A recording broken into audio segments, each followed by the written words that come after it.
Halo UC People, kali ini kita akan sama-sama melihat salah satu kelenteng bersejarah di Surabaya, yaitu Kelenteng Bunbio.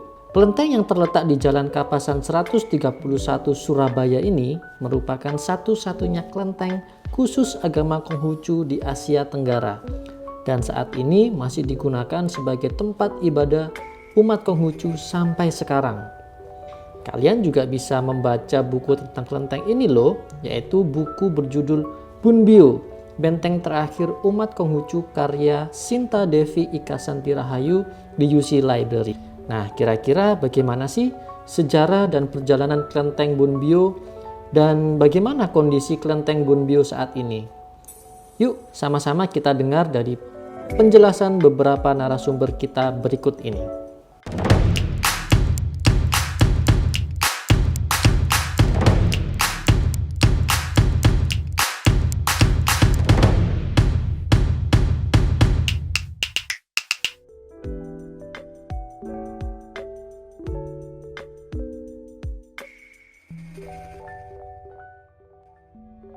Sebelum kelenteng Bunbio ini berdiri, sudah ada kelenteng untuk dewa literatur, dan literatur itu, sastra literatur itu diasumsikan memiliki kedekatan dengan ajaran Konghucu, ya, yang sangat mementingkan itu ya, nilai-nilai intelektualitas begitu. Nah, itu salah satunya itu dewanya adalah Bencak atau dewa literatur. Nah, kelenteng itu letaknya di belakang gitu, agak ke kampung di Kapasan ini. Nah, kemudian ada gerakan yang mencoba untuk mengubah kelenteng dewa literatur menjadi kelenteng Konghucu. Ya. Nah, ketika itu memang sekitar akhir abad ke-19 ya, akhir abad ke-19 ya, itu pas zamannya perang anti perdagangan opium itu, dan juga tekanan terhadap Tionghoa sedang sangat kuat-kuatnya pada waktu itu. Nah, di Surabaya kemudian gerakan ini mendapatkan dukungan pada saat Kang Youwei datang, Kang Youwei yang penasehat dari Kaisar Guangxu itu, dia datang ke Surabaya dan dia memberi usulan begitu, kok kelenteng yang bagus ini letaknya di belakang ya, kenapa tidak dipugar dan dibuat yang lebih bagus di pinggir jalan begitu. Nah, kebetulan ide Kang Youwei ini terjadi pada saat yang tepat begitu, datang pada saat yang tepat, yaitu pada saat komunitas Tionghoa di Surabaya ini menang gugatan melawan sebuah kongsi dagang. Jadi ini dari dulu daerah Kembang Jepun ini ya, daerah Kapasan ini adalah daerah perdagangan di mana orang-orang Tionghoa itu banyak yang berdagang, dan mereka bersatu untuk melawan pedagang Belanda, melakukan pemboikotan terhadap Handelsvereniging van Amsterdam. Ini adalah seperti kamar dagang atau persatuan dagang Amsterdam gitu ya. Mereka melakukan boikot dan mereka digugat, tetapi kemudian ternyata pedagang Tionghoa lah yang memenangkan kasusnya, sehingga kemudian pengadilan menghukum HVA itu untuk Handelsvereniging van Amsterdam untuk membayar denda. Mungkin jumlahnya lebih dari 25.000 gulden pada waktu itu jumlah yang sangat besar. Nah, itulah yang menjadi modal dasar untuk kemudian merenovasi atau membuat kelenteng yang baru ini ya, dan diikuti juga tentunya dengan sumbangan-sumbangan dari ya kapiten Cina pada waktu itu, pedagang-pedagang maupun komunitas Tionghoa pada waktu itu. Bersama-sama mereka membangun Bunbio yang kemudian diresmikannya 1907. Jadi artinya adalah kelenteng literatur gitu, kalau kelenteng kesastraan gitu. Kalau mau secara ini ya, harafiah gitu, makna harafiah.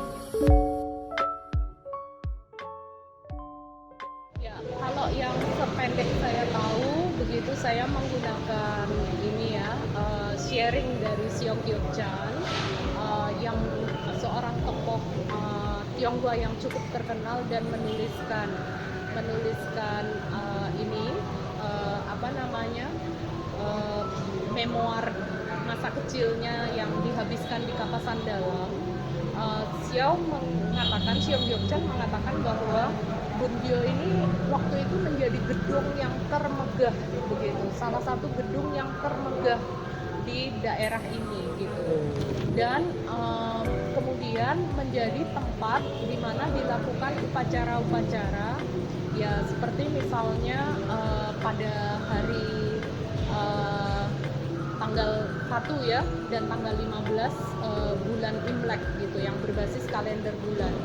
Dan disitulah kemudian para kapiten Cina dan beberapa komunitas itu bersembahyang di sini, sehingga dugaan saya itu warga tidak berkeberatan begitu ya, walaupun mereka mungkin mengikuti upacara di sini, dan kemudian mungkin ada juga Seong-gyeok-chan juga mengakui bahwa ada Tionghoa yang memilih misalnya untuk mempertahankan tradisi leluhur mereka itu dengan bersembahyang di tempat-tempat keramat, bersembahyang di kelenteng-kelenteng lain misalnya. Tetapi keberadaan kelenteng ini tidak menimbulkan sebuah keresahan atau apapun gitu, tidak. Sebaliknya kelenteng ini juga dijadikan sebagai tempat di mana pusat pendidikan ya, kegiatan-kegiatan pendidikan itu dilakukan.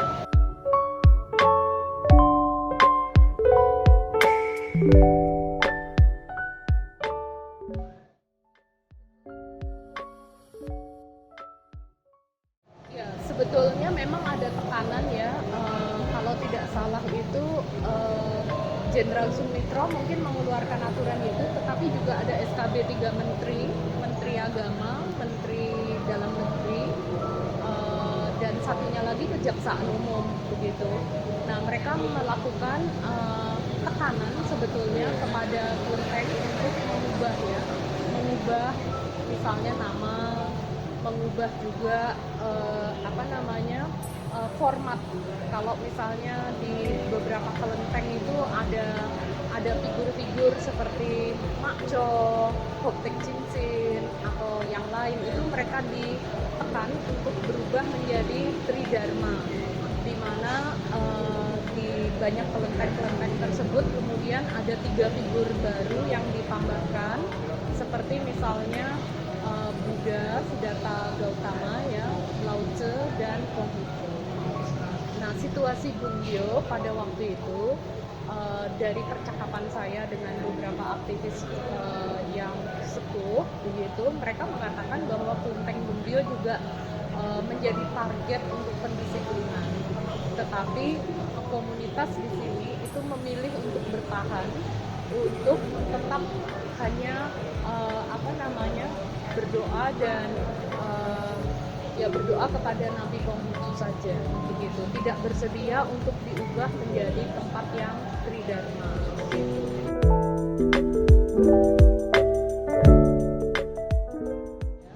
Ya, fotonya Gus Dur ini ya memang tidak lepas dari jasa Gus Dur yang dirasa sangat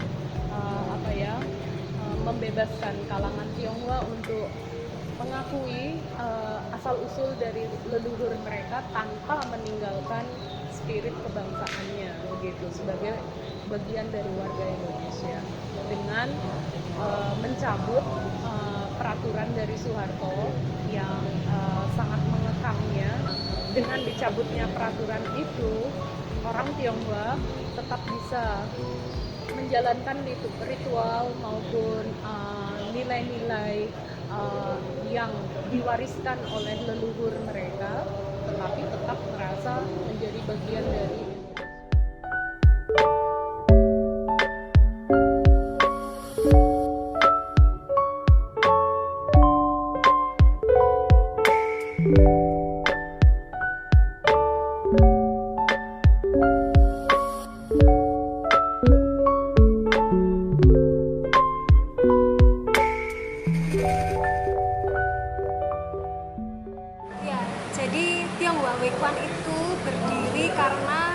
masyarakat Tionghoa memang tidak mendapatkan fasilitas pendidikan dari pemerintah kolonial Belanda.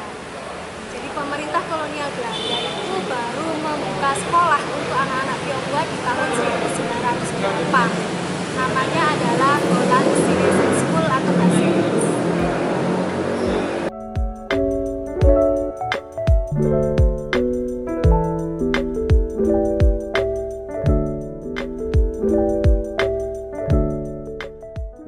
Sekarang menjadi perkumpulan wanita Konghucu yang ada di Kelenteng Bunbyo.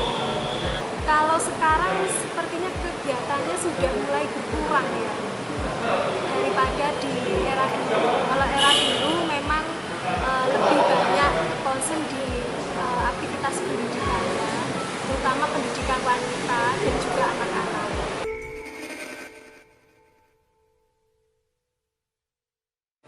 Jadi saya memang sangat tertarik untuk melakukan penelitian atau kajian tentang etnis Tionghoa di Surabaya, karena etnis Tionghoa di Surabaya itu memiliki banyak keunikan, terutama terkait dengan masalah pergerakannya. Ya. Jadi Kelenteng Bunbyo ini juga menjadi salah satu bukti pergerakan orang-orang Tionghoa yang sudah dilakukan sejak masa kolonial. Bahkan pergerakan dari orang-orang Tionghoa di Surabaya itu lebih dulu jika dibandingkan dengan pergerakan Tionghoa di kota-kota lainnya, termasuk pula pergerakan masyarakat di Sumatera. Karena Kelenteng Bunbyo ini adalah satu-satunya kelenteng khusus untuk umat beragama Konghucu dan menjadi pusat pergerakan dari orang-orang Tionghoa yang ada di sana. Jadi ini tidak hanya tempat ibadah, tetapi juga termasuk pula di dalamnya pusat mempelajari kebudayaan Tionghoa, terutama kesusastraan.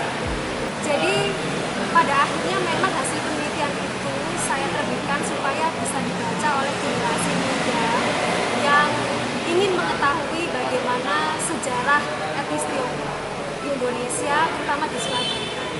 Nah, dengan membaca buku tersebut, saya harapkan generasi muda sekarang bisa mengetahui pula bahwa di dalam sejarah etnis Tionghoa itu ada pergerakan, ada kolaborasi antara orang-orang Tionghoa dan juga kelompok masyarakat lainnya.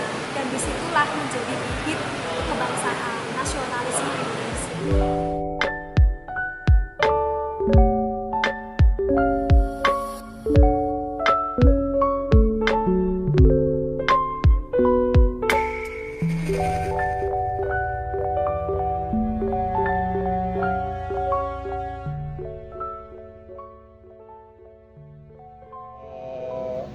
Sejak bulan Maret ya, awal-awal pandemi itu kita kan semua off ya istilahnya. Terus berjalannya waktu kira-kira bulan 6 pertengahan kita rapat sama Bu Wali Kota, rapat online ya, dimana rapat online itu beliau memberikan boleh dibuka sepanjang mentaati atau menjalankan protokol kesehatan. Seperti yang kita lihat, kan ada, jadi satu bangku biasanya berisi 4 orang menjadi 2 orang. Nah, maka awal bulan Juli kita adakan kebaktian lagi ya secara protokol kesehatan. Jadi setelah bulan 7 itu kebaktian yang sifatnya bertatap muka, yang sifatnya terbatas, sekaligus juga kita online daring. Di untuk kebaktian online kita laksanakan secara streaming lewat YouTube maupun Instagram. Jadi lewat 2 media itu kita lakukan kebaktian secara, dan itu di-handle oleh anak-anak muda, jadi yang handle anak muda. Kemudian kalau biasanya kita masih ngobrol itu enggak, setelah selesai kita harus langsung pulang. Ya.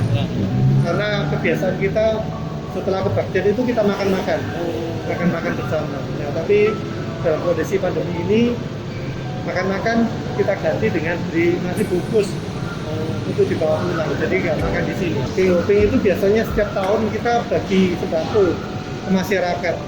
Tapi untuk tahun ini terpaksa karena mengingat kondisi dan keadaan, akhirnya kita tiadakan.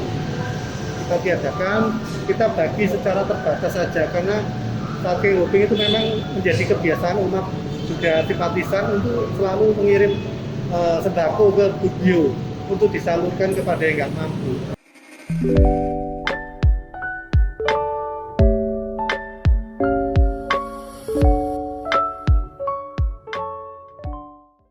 Rutin mengadakan pelatihan untuk barongsai. Ini salah satu budaya yang kita lestarikan sejak dulu, meskipun ada pelarangan dari pihak pejabat pada waktu itu. Nah, sekarang mungkin kita lebih membumi lagi ya. Artinya Konghucu Indonesia sekarang dapat dikatakan banyak menyerap kearifan lokal juga. Jadi ada yang seperti yang kita kasih contoh tentang Pak Windy Irawan, ya, mampu menjelaskan nilai-nilai filosofis dari ajaran Konghucu dengan diterjemahkan ke bahasa Jawa, kepercayaan Jawa, tradisi Jawa. Ternyata di situ di ajaran kejawen pun juga hampir mirip, bahkan mirip sekali. Nah, selanjutnya makanya kalau saya pribadi ini ya, mungkin kawan-kawan setuju atau tidak, bahwa Konghucu di Indonesia ini dapat dikatakan Konghucu Nusantara.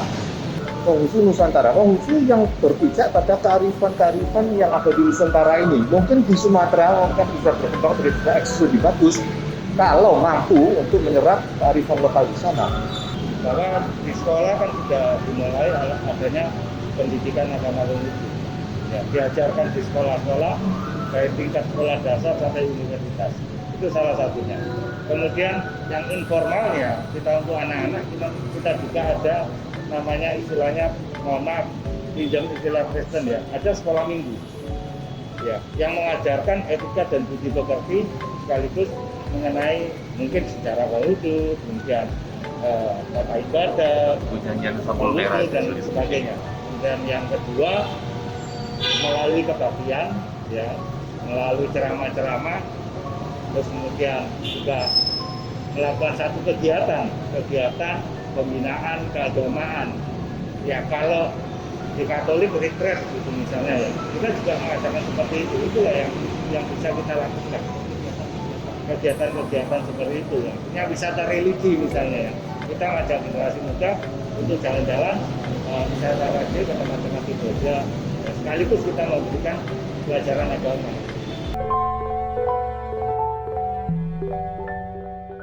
Seperti tadi yang disebutkan Pak Anuraga, Iya. Salah satu kegiatan sosial kita dalam rangka beribadah atau keibadahan itu adalah King Hoping tadi. Lebih jelaskan. Ya, King Hoping itu kan setiap setahun kan yang tadi sudah jadi kurang lebih 4.000 paket kita lakukan, dan itu untuk bahkan di luar umat Konghucu, jadi seluruh masyarakat yang di luar ya non anu lah ya. Ya, bagian tidak memandang suku, tidak. dan agama. Jadi untuk masyarakat sekitar konteks. Berapa setahun yang lalu ada kejadian kebakaran di Kapasan Dalem misal. Ya seperti kita tahu itu kan yang terbakar 14 rumah, yang berdampak 3, jadi total 17 rumah. Nah, sejak kebakaran itu kita Kelenteng atau Makin Bindu ini membuat sebuah kebijakan yang kita ambil waktu itu apa? Yang pertama adalah memberikan fasilitas umum yang namanya toilet di belakang itu sekolah itu kita buka untuk warga yang berdampak kebakaran. Sekaligus kita juga membuka donasi untuk warga yang berdampak kebakaran. Yang mana akhirnya donasi itu terwujud pembangunan kembali rumah 17 rumah lagi. Ya, dan waktu itu ada 3 panitia, Paguyuban Masyarakat Tionghoa, Bunbio, sama Masjid Cingho. Ya, jadi kita juga ikut bersyukur bahwa peran-peran atau nilai-nilai lembaga ini mempunyai manfaat untuk minimal warga sekitar gitu. Kira-kira itu. Terima kasih. Nah, itu tadi perjalanan kita melihat salah satu kelenteng bersejarah di Surabaya. Sampai ketemu di episode Kutu Buku berikutnya ya, UC People. Bye-bye.